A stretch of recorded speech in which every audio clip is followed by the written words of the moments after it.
Hey, what's good with it? Welcome. I'm your guy, the sports judge. It's the divisional round. We got two games tomorrow. Let's get it.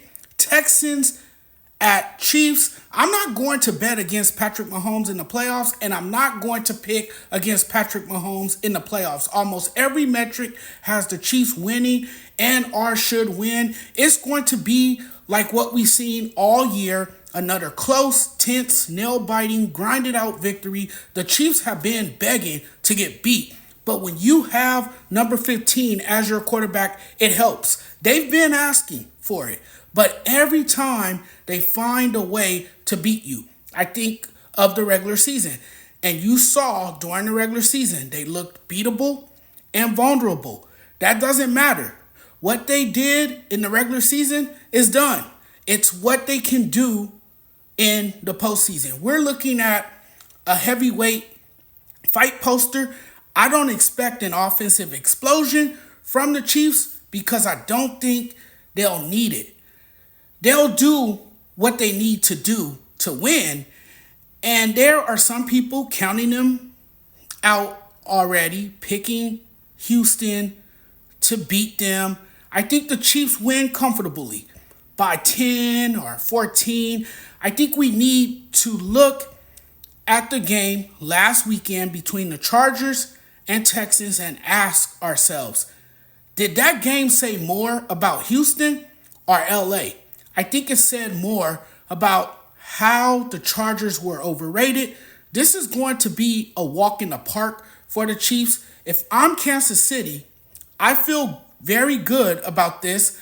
I have my MVP quarterback, the all-pro tight end in Travis Kelce. I have better receivers in Hollywood Brown and Xavier Worthy. What we've seen last season from the Chiefs after a bad season was the lights being turned on in the postseason. It's been weird and uncomfortable, but they've earned the number one seed, home field advantage, won 15 games.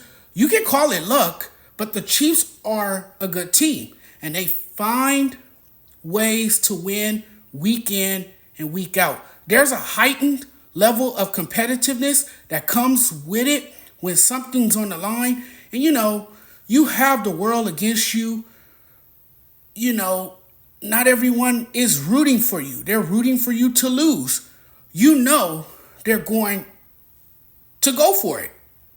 They're blocking out the crowd noise. They're putting their heads down and going to work. And if they did get lucky, they created their own luck. Zero chance the Texans upset the Chiefs, no matter how much concern we had because they were winning these close games. They were winning them.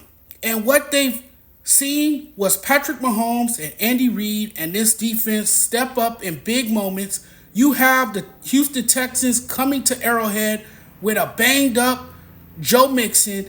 Need I remind you, this is a Texans team that went there and lost a couple of weeks ago and kind of imploded after Tank Dell sustained an injury.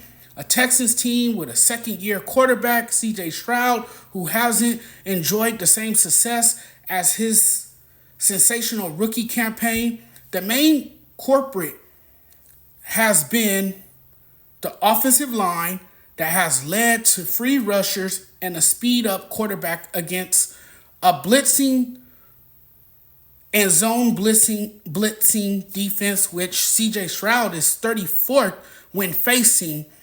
This is a terrible matchup for the Houston Texans, now that I really think about it, against a team that understands what it's like to be in this position. The Kansas City Chiefs have been here before. They know what it's like. They're the defending champions.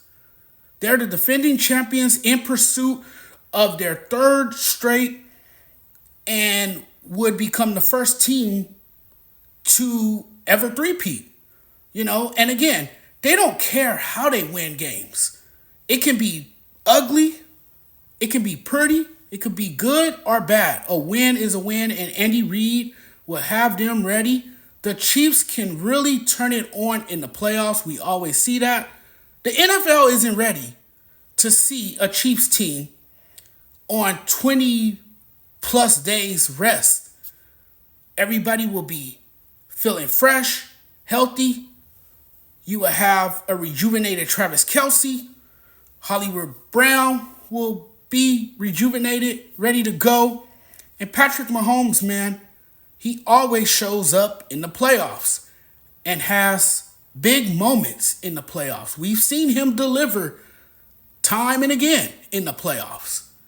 And you don't want him to have the ball in the final minutes of a game, because if he does, he will beat you. And I think that's what we will see on Saturday against the Houston Texans.